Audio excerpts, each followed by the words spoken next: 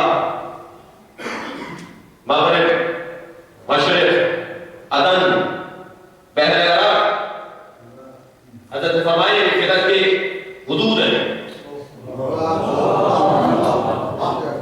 آپ نے جو حدود بتائی ہیں 4 حدود, فرمائے یہ فدا کی حدود ہیں. 2 مجھے کہ لگا آپ دینا نہیں چاہتے اور میں دے نہیں سکتا. حضرت فرمایا فدا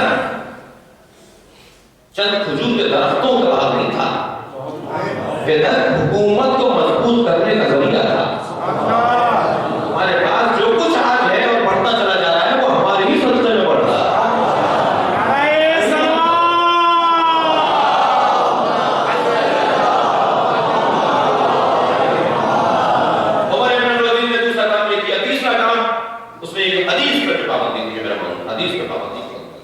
اس نے کہا پابندی نہیں ہے. اس دور سے کچھ راحت ملی, کچھ آرام ملا. اور پھر جب مامون رشید کا دور آتا ہے تو مامون رشید نے فکر اور قلم کو آزاد کیا. دیکھیے بات پھر وہی کروں گا, ہم اگر ہمارے مقصد کا دشمن بھی ہو اور اگر اہل فن ہو تو اس کی تعریف کریں گے. ہماری نظریے کا مخالف بھی ہو اور اہل فن ہو تو ہمیں اچھا لگتا ہے. اور آئمہ نے بھی فرمایا کہ ہماری نسبت اوروں کی نسبت, ہمارے اوروں کی نسبت بہتر تھی. ان دونوں کے لیے فکر کی آزادی ملی, قلم کی آزادی ملی, اور مناظرے ہوئے, مباحثے ہوئے. خود بھی بظاہر پڑھا لکھا انسان تھا مامون رشید, اور اپنے دربار میں اس نے بہت ساری علمی مذاکرات رکھوائے. امام کو بڑے احترام کے ساتھ بظاہر پڑھاتا تھا. درجے سے عزت دیا لیتا ہے کہ امام کے ساتھ جو اس کا رویہ تھا اس کی سیاست. غرض یہ کہ ایک دن حضرت تشریف فرما ہے, دربار سجا ہوا ہے, 2 بہاریں جا رہے ہیں. ان میں ایک جانب دانشوروں کی کرسیاں لگائی جاتی تھیں. دانشور بیٹھے, ان میں سے ایک شخص نے کہا کہ میرا آپ کو قلم دین سے ہے, مجھے آپ سے یہ سوال ہے. حضرت اس کا جواب نہیں, میں سے چھوڑ دوں. پھر اس نے ایک اور بڑا قرآن کہا میرا مسئلہ فلاں ہے, میں مسلمان ہوں, مجھے آپ سے یہ سوال ہے کہ آپ کے ہاں یہ جو عقیدہ ہے کہ علی قسیم النار والجنہ, علی جنت اور دوزخ کے تقسیم کرنے والے ہیں, تو اس کو سمجھائیے, میں سمجھ میں نہیں آتا. تو جب یہ اس نے سوال کیا تو مامون رشید فوراً بولا کہ یہ بات مجھے بھی سمجھ میں نہیں آتی, میرا بھی یہی سوال ہے. تو حضرت نے فرمایا کہ کیا تم پیغمبر کی اس حدیث پر شک کرتے ہو؟ یہ جملے تو پیغمبر کے ہیں, یہ تو پیغمبر نے فرمایا کہ علی جنت اور دوزخ کے تقسیم کرنے والے ہیں. تو کہنے لگا پیغمبر کے جملوں پہ شک تو نہیں کر سکتے, مگر سمجھ میں نہیں آئے گی تو سوال ضرور ہوگا. حضرت نے فرمایا ضرور سوال کرو, اس کا جواب دے دو. حضرت نے فرمایا کیا پیغمبر کی اس حدیث پر یقین ہے؟ کون سی حدیث ہے؟ حضرت جواب دے رہے. حضرت فرمایا کیا پیغمبر کی اس حدیث پر یقین ہے کہ پیغمبر نے فرمایا یا علی حبو کا ایمان و بغض کا کفر. علی تیرے اوپر ایمان لانا ہی ایمان ہے, تیری محبت ہی ایمان ہے. اب تو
امت کے طرز امامت پر کہ انہوں نے حدیث پر پابندی کو بلکہ ہر برے اور نامسائل حالات کو اپنے حق میں نامسائل نہیں کہتے تھے. جب حدیث پر پابندی ہے، مجھے معاف کیجیے گا آج کی مجلس میں اگر کل کی طرح طویل ہو جائے تو مجھے معاف کریے. جب حدیث پر پابندی ہے تو ائمہ کیا کریں گے؟ صحابہ کرام کو مارا جا رہا ہے، محدثین کو قتل کیا جا رہا ہے حدیث بیان کرنے پر، تو ائمہ کیا کریں گے؟ ائمہ اس وقت طہارت میں یہ دور دیکھ لیا، یعنی امام سجاد کے دور سے لے کر اور امام رضا کے دور تک. اس دور کے اندر ائمہ کے ہاں کنیزیں اور غلام زیادہ ہے. تجزیہ کیجیے نا، اس سے پہلے ائمہ کیا کنیزیں اور غلام کیوں کم ہے، اس کے بعد ائمہ کیا کنیزیں اور غلام کیوں کم ہے. اس دور میں جو حدیث پر پابندی کا دور ہے، اس دور میں کنیزیں زیادہ کیوں ہوتے ہیں؟ خود امام سجاد کے پاس 30 کنیزیں 70 غلام ہیں. اسے خریدنے کے لیے بھی سرمایہ چاہیے، انہیں پالنے کے لیے بھی سرمایہ چاہیے. امام سجاد کے پاس 100 غلام اور کنیزیں ہیں اور خود اپنا کام اپنے ہاتھ سے کرتے ہیں. اپنی خدمت کے لیے تھوڑی رکھا ہے. حج کے سفر پر جا رہے ہیں تو حاجیوں کے کپڑے دھو رہے ہیں، اور جب کارواں والوں کو معلوم ہو جاتا تھا کہ یہ نقاب لگا کے جو رات میں آ کر ہمارے کپڑوں کو سیدھا کر جاتا ہے، ہمارے کپڑوں کو صاف کر جاتا ہے، ہمارے معاملات کو ٹھیک کر جاتا ہے، تو جب معلوم ہو جاتا ہے یہ نقاب والا زین العابدین ہے تو حضرت کو قافلے ہی چھوڑ دیتے تھے. کیا انہیں معلوم ہو گیا کہ ابھی مجھے کام نہیں کرتے تھے؟ یہ جو 100 غلام اور کنیز امام نے رکھے ہوئے ہیں، یہ اس وجہ سے تو نہیں رکھے ہوئے کہ اپنی خدمت لے لیں. حدیث پر پابندی کا دور ہے، سلام بھیجیے ائمہ کی ہدایت کے طریقوں پر. حدیث پر پابندی کا دور ہے، غلاموں اور کنیزوں کو خرید کر محدث بنا دیتے ہیں. سلام بھیجیے محمد اور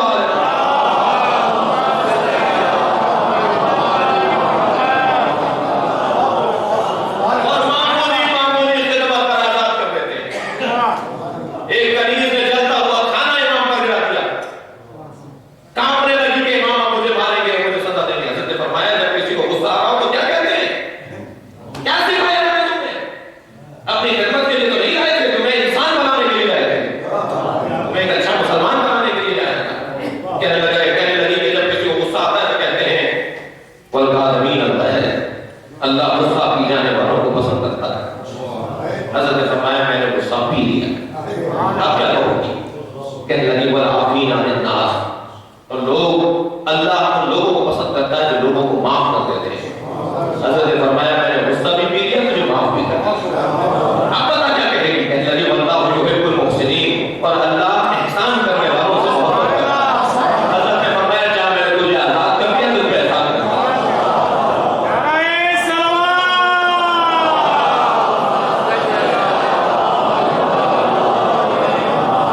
اس دور میں ائمہ اس وقت طہارت میں کنیزوں اور غلاموں کو زیادہ خریدا تاکہ انہیں حدیثیں سکھائیں. حدیث پر پابندی تم لگاؤ گے، تمہارے چاہنے والے رکیں گے. ائمہ تمہاری پابندی کے محتاج نہیں ہیں. اور ائمہ اس وقت طہارت میں اس پابندی کے اوپر گھر میں کیسے روکو گے؟ ان غلاموں اور کنیزوں کو سکھانا کیسے روکو گے؟ صحابہ کرام گھر کے اندر آتے تھے. میں نے یہ روایت کی جگہ پڑھی ہے، صاحب کہنے لگے بات سمجھ میں نہیں آ رہی. میں کہ جب تک آپ اس زمانے میں نہیں جائیں گے سمجھ میں نہیں آئے گی. حضرت ابو حمزہ شمالی جن کی دعائیں محمد شمالی بھائی رمضان میں تلاوت کرتے ہیں، وہ جب امام سے ملنے جاتے تو امام کے گھر میں جاتے تھے. ایک جگہ وہ کہہ رہے ہیں کہ میں جب گزرنے لگا کنیز مجھے صحن سے گزار کے لے جانے لگی حجرے میں، یعنی مردانہ نہیں ہے امام کے یہاں. کنیزیں بیویاں پردہ کریں گی، باہر والا بھی اندر جائے. دور ایسا ہے، جب تک اس دور میں نہیں جائیں گے بات سمجھ میں نہیں آئے گی. ابو حمزہ کہتے ہیں کہ جب میں حضرت کے حجرے میں گیا تو میں نے بہت دیر تک حضرت سے حدیث سیکھی، سمجھی، پیغمبر کی تعلیمات کو لیا. تو میں جب جا رہا تھا میں نے دیکھا کہ دھوپ میں ایک بیوی برقع میں بیٹھی ہے. پلٹ کر آیا تو پھر دھوپ ڈھل گئی تھی، مگر وہ بیوی ادھر سے اٹھ کر دھوپ میں جا کے بیٹھ گئی.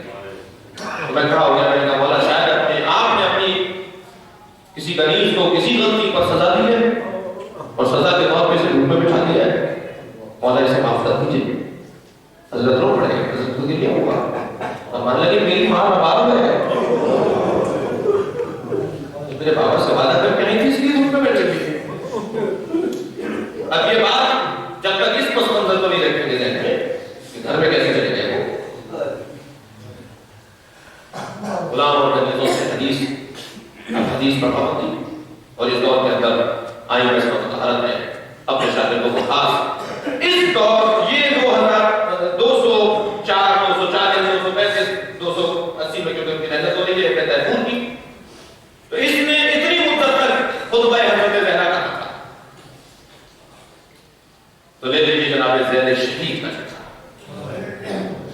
حضرت زید شریف فرماتے ہیں، حدیث پر پابندی تھی، جتنے خطبات ہمارے جد علی کے تھے، جتنے خطبات ہماری جدہ زہرا کے تھے، جتنی اساسی پیغامات ہمارے بزرگوں کے تھے، ہم اہل بیت آل رسول بنی ہاشم کا دستور تھا کہ ہمارے بزرگ سونے نہیں دیتے تھے بچوں کو جب تک کہ سبق نہ سمجھے کہ تم نے خطبہ یاد کیا ہو یا نہیں کیا۔ بزرگ ہمیں خطبے یاد کرواتے تھے، حفظ کرواتے تھے۔ حضرت زید شہید فرماتے ہیں یہ خطبہ فدائیہ جو جناب زہرا کا خطبہ ہے، یہ مجھے میرے بابا نے یاد کروایا تھا علی بن حسین، اور ہر کچھ دن کے بعد اس سے کہتے تھے خطبہ ہماری جدہ زہرا کا خطبہ، اور ہم کو پورا خطبہ جو جس میں بات کر رہا ہوں اس خطبے کو ہم پورا یاد کرتے تھے اور اپنے بابا کو سناتے تھے، اور یہی دستور ہم نے اپنے بچوں کے ساتھ، یہ طریقہ ہے۔ ہماری بزرگ خواتین، دادیاں، نانیاں، اماں بستر پہ لیٹے ہوئے بچے کو سورہ الحمد، جی آیت الکرسی، مختلف سورے، مختلف دعائیں جو یاد کرواتی ہیں، یہ سنت ائمہ کے زمانے کی ہے، اور اچھی باتوں کو اور یاد رکھنے والی باتوں کو اپنے بچوں کو حفظ کرانے کی ضرورت ہے۔ تو حضرت زید شریف فرماتے ہیں کہ یہ خطبہ سینے میں چلتا آ رہا تھا، سینہ در سینہ چلتا آ رہا تھا، یہاں تک کہ مامون رشید کے زمانے میں امام رضا نے جب اس خطبے کو خطاب کیا ہے، دوہرایا ہے، مامون رشید کی فرمائش کہ جناب زہرا نے کیا خطبہ دیا تھا، تو امام نے اس خطبے کو بیان کیا اور ابن تیمور نے اسے لکھ دیا، اور لکھنے کے بعد اسے بلاغات النساء کے اندر جو عورتوں کی بلاغتوں کے ہیں اور خواتین کے فن کی باتیں ہیں کہ خواتین صاحب فن کیسی تھی، اس کتاب کے اندر ان میں سے اب جب ابن تیمور کی بات ہو جائے گی، اچھا یہ بھی ذہن میں رہے ابن تیمور سواد اعظم میں سے تھے، سواد میرے محمد والے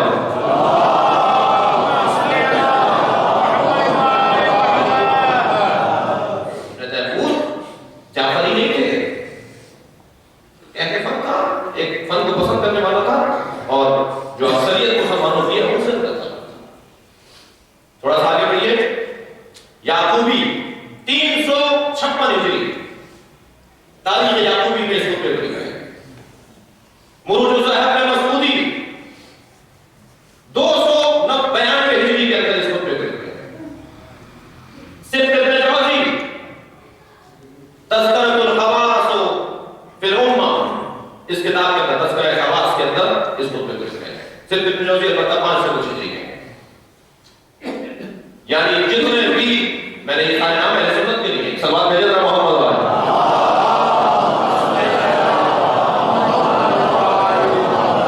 جتنے بھی یہ بڑے نام گزرے ہیں سب نے جناب زہرا کے اس خطبے کو نقل کیا ہے، اور اس خطبے کو بلاغات النساء کے اندر جناب ابن تیمور نقل کرتے ہوئے جملہ لکھتے ہیں، اور وہ جملہ یہ لکھتے ہیں کہ یہ خطبہ جہاں سیدہ زہرا کا احتجاج تھا وہاں فن خطابت کا بہترین مظاہرہ تھا۔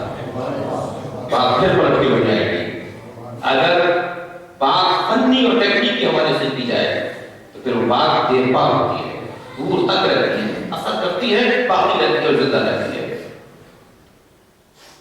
اور وہ اسی بلاغات النساء کے اندر اس قصے کو دہراتا ہے، کہتا ہے کہ میں نے یہ خطبہ اس لیے لکھا کہ اس خاندان کے خطبات، جملہ آج کے زمانے میں آپ کہتے ہیں ٹائم لیس، اس خاندان کے کلام، اس خاندان کے خطبات وقت کے پابند نہیں، بلکہ ان کا کیا ہوا کلام اگر 200 سال کے بعد بھی کھول کر دیکھا جائے تو لگتا ہے جیسے آج کی بات کر رہا ہے۔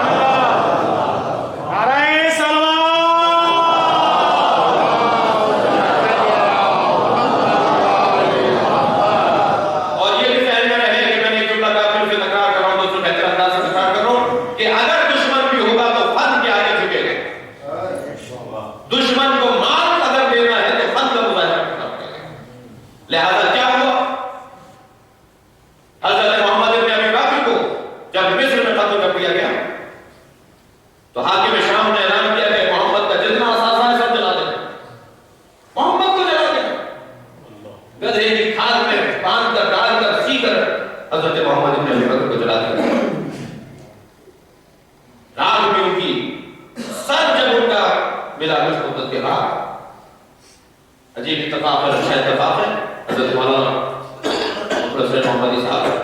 اسی بنیاد پر محمدی کہلاتے ہیں. ان کا سر ملا تھا. ہم نے کتاب ترتیب کی تھی جناب پروفیسر آصف پاشا صدیقی صاحب نے کچھ مخطوطات کے خط تھے، کچھ تحریریں تھیں، اس کو اور بہتر طرح سے پیش کیا. تو اس میں بھی واقعہ موجود ہے حضرت محمد ابن ابی بکر کا جلا ہوا سر ملا تھا.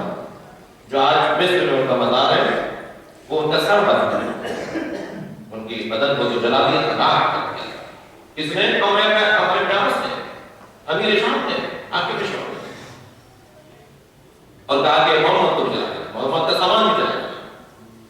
مگر خبردار، محمد کے یہاں اگر کوئی کاغذ کا ٹکڑا بھی مل جائے تو مت جلانا. سلوات بھیجے نا محمد والے.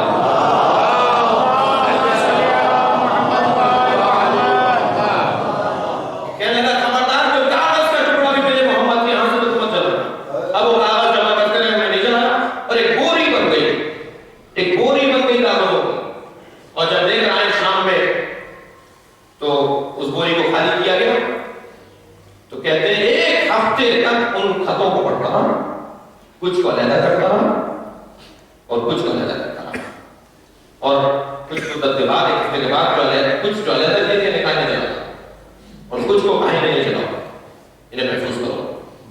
تو ولید ابن عتبہ کہتا ہے، ولید ابن عتبہ وہ یہ کہتا ہے کہ یہ کیا ہے جو آپ نہیں چلا رہے؟ کہتے ہیں یہ علی کے خطوط ہیں. سبحان اللہ، یہ علی کے خط ہیں. تو کہا آپ لوگ دشمنی کر رہے ہیں، آپ لوگ کی اولاد کو ختم کرنا چاہتے ہیں جی، اور آپ کہہ رہے ہیں یہ خطوط ہیں تو محفوظ رکھیں. کہہ رہے ہیں تو میں نہیں پتا یہ کیا ہے. اس کی ایک سطر کامیابیوں کا راز ہے. اس کی ایک سطر مشکلات کا حل ہے. یہ جملے میرے نہیں ہیں. اس کی ایک سطر مشکلات کا حل ہے. اس کی ایک سطر کامیابیوں کا راز ہے. اور اگر تو اسے علی کو پڑھنا پڑے گا.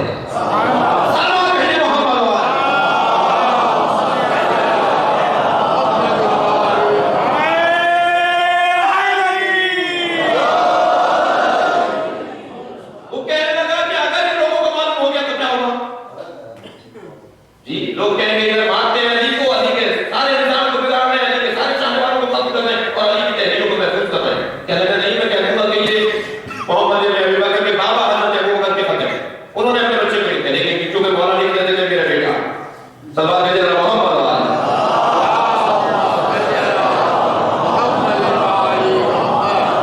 وہ آغاز میں کیونکہ فرزند کہتے تھے، اپنا ابن کہتے تھے، اپنا بیٹا کہتے تھے، اور بیٹے سے پالا تھا انہوں نے. میں کہتا ہوں بابا لکھے.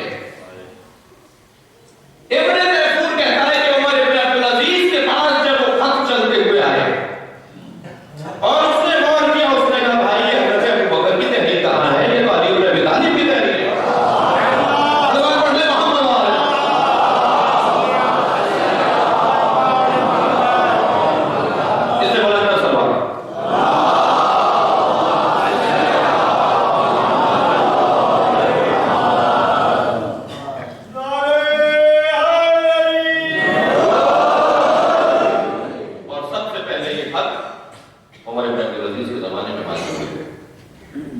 حضرت سیدہ کا یہ خطبہ بڑی محنتوں سے پہنچا ہے. اس خطبہ فدیہ کی ایک راویہ حضرت معصومہ خود، اس کے راویہ ان راویوں میں ایک راویہ حضرت معصومہ خود، ایک راویہ خود امام رضا ہے.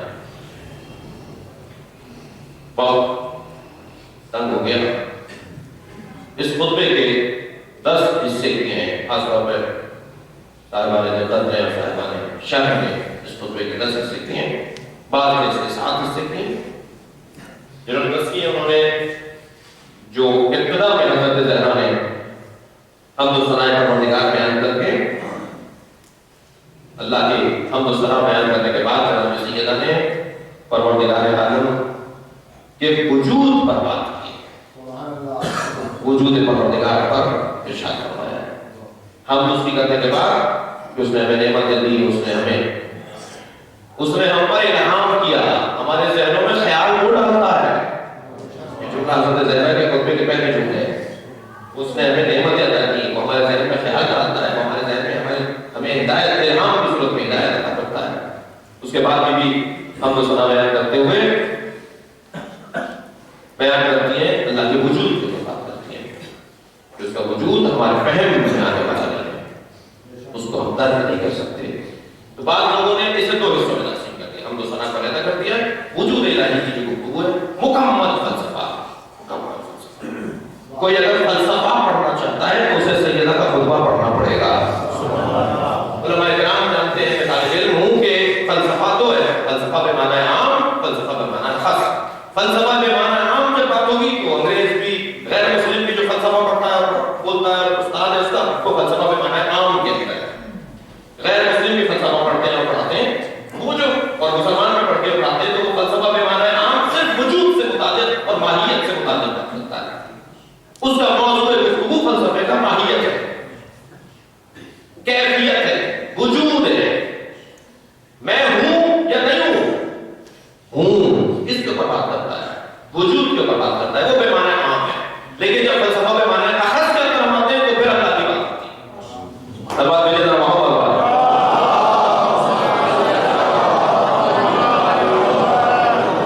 اگر میں یہ کہوں کہ سیدہ نے فلسفہ بے معنی عام پر بھی بات کی ہے اور فلسفہ بے معنی اخذ پر بھی بات کی ہے، تاکہ غیر مسلم بھی سیدہ کو پڑھے تو ایسا لگے جیسے ہمارے من کی بات کر رہے ہیں، اور موحدین پڑھے تو معلوم ہو کہ ہماری سیدہ اور ہماری مولا بات کر رہے ہیں. نعرہ سلام.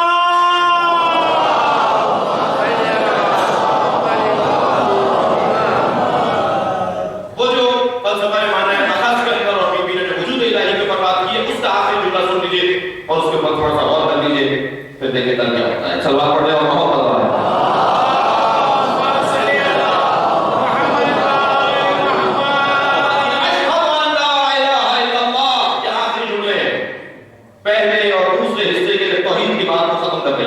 اور اس کے بعد پیغمبر اکرم کے بارے میں بات فرمائیں گے دوسرے سے تیسرے حصے میں. پھر پیغمبر اکرم کی نہ ہونے کے نقصانات کو گنوائیں گے کہ پیغمبر نہ ہوتے تو کیا ہوگا، اور پھر پیغمبر اکرم کی صفات کو بیان کرنے کے بعد مولا علی کی صفات کو بیان کریں گے. جوڑا ہے جناب سیدنا نے نبی کے ساتھ مولا علی کو. اور پھر قرآن کی تذکرہ کریں گے، قرآن کے بارے میں بات فرمائیں گے، قرآن کی اہمیت کیا ہے، فاتحہ کیا ہے. پھر جناب سیدہ عوامر اور نواہی الہی، اللہ کے حکم اور اللہ کی منہیات، اللہ نے جن چیزوں سے روکا ہے، اور مقامات اور واجبات کے اوپر بات کریں گے. حضرت سیدہ نے نماز کے علم کو بیان کیا ہے. سب سے پہلے اگر علم الشرائع کسی نے بیان کیے تو جناب سیدہ کا وجود. کیوں نماز فرض کی ہے، کیوں روزہ فرض کیا ہے، کیوں پروردگار اعظم نے یہ واجبات تمہارے لیے فرض قرار دیے ہیں، تو اس کی علم کی طرف بیان کروایا ہے. اس کے بعد جناب سیدہ نے حالات کے اوپر گفتگو کی ہے. اب دیکھیے فن میں نے بات کی، اگر حالات پر بات سیدہ پہلے کر گئے تو کہا جائے گا یہ غصے میں تھی، معاف کیجیے گا، مجھے بھی معاف کریں. ان پر دروازہ گرایا گیا، یہ زخمی تھی کہ شوہر کے ساتھ زیادتی ہوئی ہے، خود غصے میں خطاب کرتے ہیں، اور جو چیز غصے میں کہی جائے اس کا اثر نہیں ہوتا. سلام ہے محمد والا.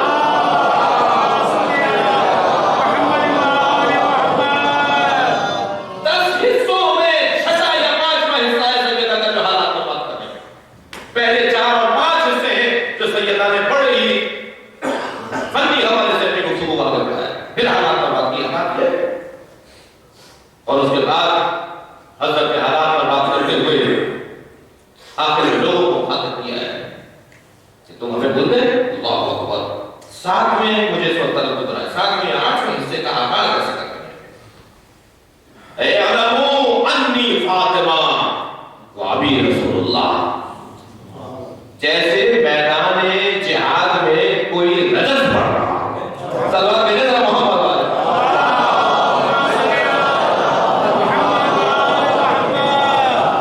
کچھ 6 7 8 حصے کے آغاز میں کہتی ہے جانو پہچانو میں فاطمہ ہوں. یہ جملہ انی فاطمہ اور میرے بابا رسول اللہ ہیں، یہ کہہ کر اپنی بات کا آغاز کیا. اور اس کے بعد فرمایا سیدہ نے کہ یہ جو کچھ ہمارے ساتھ ہوا ہے یہ ظلم ہے، زیادتی ہے، میں اسے برداشت نہیں کرتی، اور میں ناراض اور ناراحت ہوں لوگوں سے جنہوں نے یہ ظلم زیادتی کی. پھر مجھے میرا واپس کیا جائے. استدلال کیا، میں نے کہا 20 آیتیں سیدہ نے اس پورے خطبے میں ارشاد فرمائی. ان 20 آیات وہ آیات بھی ہیں جس میں میراث کے اوپر استدلال کیا ہے. قرآن مجید سے وہ آیات میں بھی تلاوت فرمائی فرمائیے داؤد کے بچے تو داؤد کے وارث ہوں، کیا وہ نبی نہیں تھے؟ ایک نبی کے بچے تو وارث ہوں، میں خاتم الانبیاء کی اولاد وارث میں پیغمبر نہیں ہوں گے؟ تو کہہ رہے ہو کہ نبی تو وراثت ہی نہیں چھوڑتے، تو قرآن کی سرحد کے خلاف بات کر رہے ہو۔ بی بی نے گویا یہ چہرہ بھی روشن کر دیا جو یہ کہہ رہے تھے کہ حسبنا کتاب اللہ، وہ کتاب خدا کو بھی نہیں جانتے۔ صلوات ہے محمد و آل محمد۔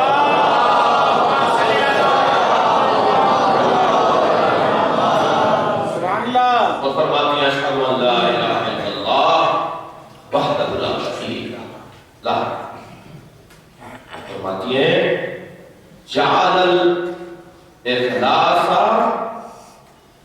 تعبیرہا، کلمۃ جعل الاخلاص تعبیرہا، یہ کلمہ لا الہ الا اللہ وحدہ لا شریک لہ یہ اللہ نے قرار دیا ہے اخلاص کی تعبیر۔ کوئی اگر اپنے آپ کو مخلص ثابت کرنا چاہتا ہے تو سب سے پہلے تو وہ توحید اور شرک کے باب میں اپنے آپ کو خالص کرے۔ وہ مخلص ہی نہیں ہو سکتا جو شرک کو دور نہ کرے اور توحید سے قریب نہ ہو جائے۔ جس کے پاس عقیدہ توحید ہی نہیں ہے وہ مخلص نہیں ہو سکتا۔ جس کا عقیدہ ہی خالص نہیں ہے اس کا عمل کیسے خالص ہوگا؟ صلوات ہے محمد۔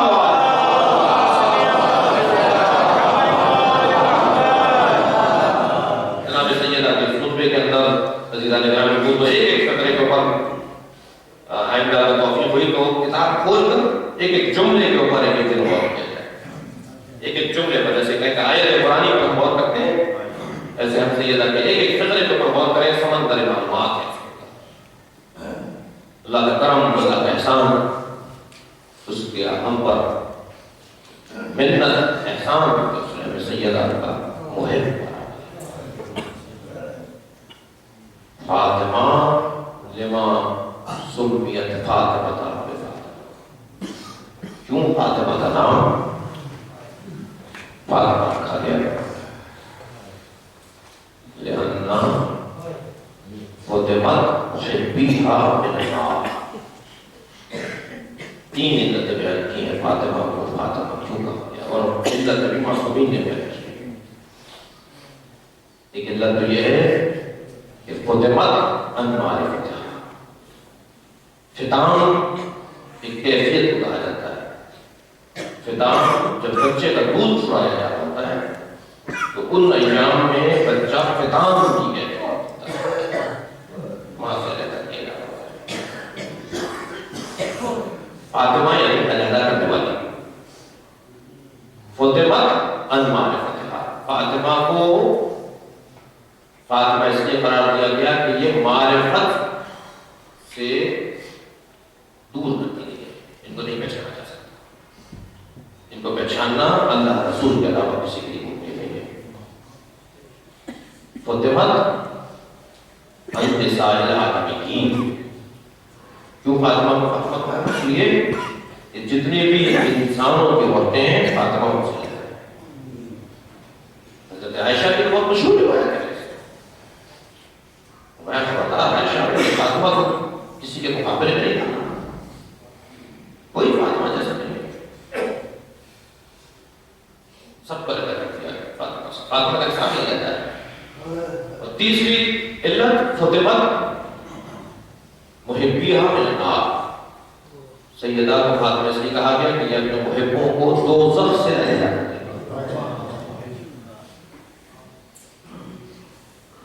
محشر میں آواز منادی دے گا،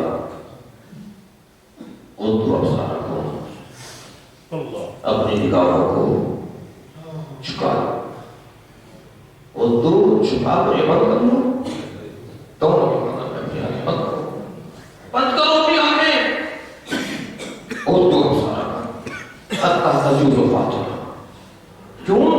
فاطمہ کی سواری کرے گی، لوگوں کی گردنیں جھک جائیں گی، سیدہ آ رہے ہیں، لوگوں کی آنکھیں بند ہو جائیں گی، حکم ہی نہیں ہوتا۔ یہ بھی میرے جوان اور صاحب معرفت لوگ جانتے ہیں کہ محشر میں امر الہی سے سرتابی نہیں ہو سکے گی۔ یہ دنیا ہے جہاں حکم الہی سے سرتابی کر دیتا ہے، محشر میں ایسا نہیں ہوگا۔ حکم الہی ہے، اس میں عمل ہوگا، سامان کی مت کریں گے. ولایت ہے، حکم الہی، سامان کی مت کریں گے. کیوں؟ اس لیے کہ فاطمہ کی سوانی آئے گی. اللہ عزیزی بہار میں لکھتے ہیں کہ نبی کی آواز آئے گی، یا اللہ یہ میری بیٹی ہے. سنیں گے کیا ہوا؟ آواز آئی، اے پیغمبر آپ بھی اپنی آنکھیں بند کریں. بظاہر اس سے پہلے، نبی سے پہلے مولا علی پوچھیں گے، یا اللہ یہ میری زوجہ ہے. آواز آئی کہ علی تم بھی اپنی آنکھیں بند کرو. نبی آپ بھی اپنی آنکھیں بند کریں. اور جب جناب سیدہ کی سواری عرش الہی کے قریب سے گزرے گی تو بی بخاری سے کہیں گی جس کے ہاتھ میں لگام ہوگا، فرمائیں گی میری سواری روک دو، اور عرش کی طرف مخاطب ہو کر ایک جملہ کہیں گی. یہ پورا مرثیہ ہے. قرآن مجید میں اہل بیت کا مرثیہ ہے. قرآن مجید میں اہل بیت پہ اللہ نے مرثیہ کیا ہے. قرآن مجید میں اہل بیت ہے اور مظاہر پر اور اہل بیت کی مظلومیت میں اللہ کا کیا مرثیہ ہے؟ جو جناب زہرا میدان محشر میں پڑھے گی. اور وہ جملہ کیا ہے؟ بِأَيِّ ذَنبٍ قُتِلَتْ. محشر میں عرش الہی سے اللہ سے خطاب کر کے کہیں گی، یا اللہ مجھے آج جواب چاہیے، میرے بچوں کو کیوں مارا؟ بِأَيِّ ذَنبٍ قُتِلَتْ. تجربہ اللہ ہمارا ہے ہونے کے لیے. جناب سیدہ کی شہادت کے ایام آواز آئے گی، فاطمہ کہو کیا کہنا چاہتی ہو؟ آج مجھے انصاف چاہیے. بیوی آواز دے کر کہیں گی، آج مجھے انصاف چاہیے. پروردگار عالم جواب دے گا، زہرا آج تمہیں انصاف ملے گا. اور خواہش کرو تم آج خاتون محشر ہو، آج تمہاری حکومت ہے. بیوی فرمائے گی، مجھے حسین ایسا دکھلا جیسے اسوے عاشورہ. مجھے حسین ایسا دکھلا جیسے اسوے عاشورہ. اللہ ایک فرشتے کو معمول کرے گا، بیوی کے قریب جائے گا اور فرشتہ زہرا سے کہے گا، زہرا تم نہیں دیکھ پاؤ گی.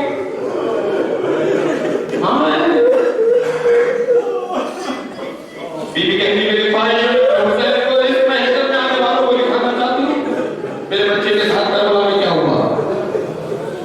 آواز آئے گی، اے زہرا. زہرا کو بلند کیا جائے گا. علامہ نے لکھا ہے کہ جناب زہرا کی زمین کو اونچا کیا جائے گا یا اس زمین کو اونچا کیا جائے گا جہاں امام حسین دکھائے جائیں گے. زمین اونچی ہو جائے گی، سارا محشر دیکھے گا امام حسین کو، یا بیوی اونچی ہوگی اور اپنے بچے کو دیکھے گی. ایک مرتبہ آواز آئے گی، زہرا وسط میدان میں دیکھو. جناب زہرا جب امام حسین کو وسط میدان میں دیکھیں گی تو کیا دیکھیں گی؟ گھوڑے سے گر رہے ہیں، پیشانی پر تیر ہے، سینے پر تیر ہے. میری بیوی جب اپنے بچے کو اس کیفیت میں گرتے ہوئے دیکھے گی، ایک آہ بھرے گی اور غش کھا کر زمین محشر میں گرے گی. تجربہ اللہ تکلف کر کے نہیں روئیں گے. اللہ اگر رونا آ رہا ہو تو اپنی آواز و آداب چھوڑیں گے. ایام شہادت جناب زہرا ہیں، ہمیں پرسہ کیسے دینا ہے؟ حسین کو پرسہ دینا ہے، ان کی ماں کا پرسہ، اور ایک پرسہ دینا ہے امام زمانہ کو، ان کی دادی کا پرسہ. کہاں کہاں زہرا کے بچوں کو نہیں مارا گیا. سب سے پہلی شہادت تاریخ تشیع کی سب سے پہلی شہادت حضرت محسن کی شہادت ہے. رونے آئے جناب، حق ہے جناب زہرا پہ پڑھت گریا کرنا. ہر امام معصوم نے بیوی زہرا پر گریا کیا ہے. ہر امام معصوم نے زہرا کی مجلس کی ہے. امام محمد باقر پر تب کی کیفیت ہے، اپنے غلام سے کہا مجھ میں ٹھنڈا پانی ہے. جب غلام امام پر ٹھنڈا پانی لانے لگا تو امام بار بار کہہ رہے تھے، یا زہرا، یا زہرا. اس غلام نے کہا، مولا آپ اپنی دادی کو کیوں پکارتے ہیں؟ فرمانے لگے، جب تمہیں کوئی تکلیف ہو تو بڑی تکلیف کو سوچا کرو. تمہاری تکلیف کم پڑ جائے گی، تمہاری تکلیف آسان ہو جائے گی. مجھے تکلیف ہو رہی ہے، میں اپنی دادی زہرا کی تکلیف کو یاد کر رہا ہوں. تجربہ اللہ. امام جعفر صادق کی خدمت میں بشار مکائی امام کے شاگرد میں آئے. وہ کہتے ہیں جب امام کی خدمت پہنچا تو امام کھجور پر عمل کرتے تھے. خورمے کے دانے امام کے سامنے رکھے تھے، امام کے ہاتھ میں ایک کھجور کا دانہ تھا.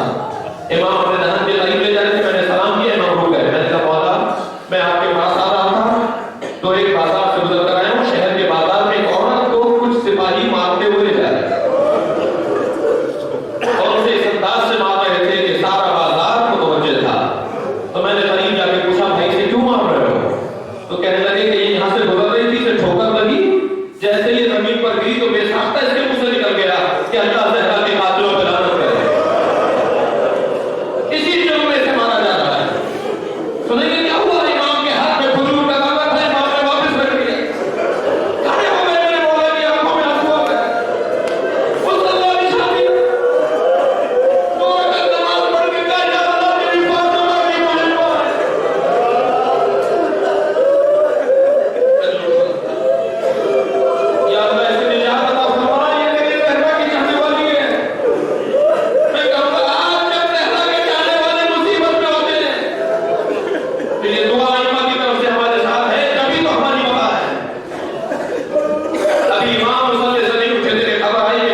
زکریا ابن آدم جو صحابی امام رضا کے، وہ کہتے ہیں کہ میں امام کی خدمت میں تھا، اس دن امام نے کالے کپڑے پہنے ہوئے تھے اور امام محمد تقی کمسنی کے باوجود ہر کچھ دیر کے بعد روتے تھے اور رونے کا انداز یہ ہوتا تھا کبھی آسمان کو دیکھ کر روتے تھے، کبھی زمین پر ہاتھ مار کے روتے تھے۔ میں نے امام رضا سے پوچھا مولا آپ کے فرزند ایسے کیوں رو رہا ہے؟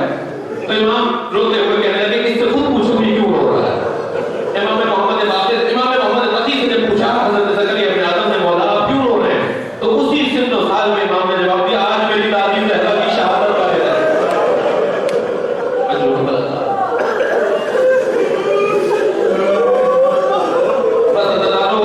یہ تو ائمہ کا گریہ ہے جو جناب زہرا پر ہے۔ ذرا بس مجلس کو مکمل کریں، چلیں اس مولا کی گریہ کی طرف جو ساری رات زہرا کی قبر پر بیٹھ کے روتا تھا۔ اور کائنات کی آنکھوں میں آنسو کسی نے نہیں دیکھے مگر جب زہرا کے جنازے پر پہنچے تو جناب مولا کائنات کی آنکھوں میں آنسو ہے۔ کیا منظر تھا جب بتایا کہ حضرت اسماء نے کہا حسنین سے جا کے اپنے بابا کو بلا لاؤ۔ پہلے تو جناب زہرا نے بچوں کو بھی بھیج دیا اور بچے جب دوڑتے ہوئے آئے اور ماں کے جنازے کو دیکھا ہے تو جناب اسماء بنت امیس نے کہا جاؤ اپنے بابا کو بلا لاؤ۔ مولا کائنات مسجد میں حسنین جب پہنچے تو پتہ کیا جملہ کہا ہے؟ جملہ کہا ہے یا ابتا امی ماتا، ہماری ماں مر گئی۔ یہ جملہ سننا تھا ہماری ماں مر گئی۔ ایک بچے سے کوئی پوچھے کہ ماں کا مرنا کیا ہوتا ہے؟ مولا کائنات ایسے اٹھے کہ عمل چھوڑ دی۔ مولا نے اپنی آواز نہیں اٹھائی اور گھر سے گھر کی جانے پڑے۔ برابر میں مسجد ہے، جناب زہرا کے گھر کے برابر میں مسجد ہے۔ سنیں گے کیا ہوا؟ 3 مرتبہ زمین پر گرے دی اور یہ پکار کرے زہرا علی تنہا ہو گیا، اے فاطمہ اللہ رسول اللہ سیعلم الذین جعلنا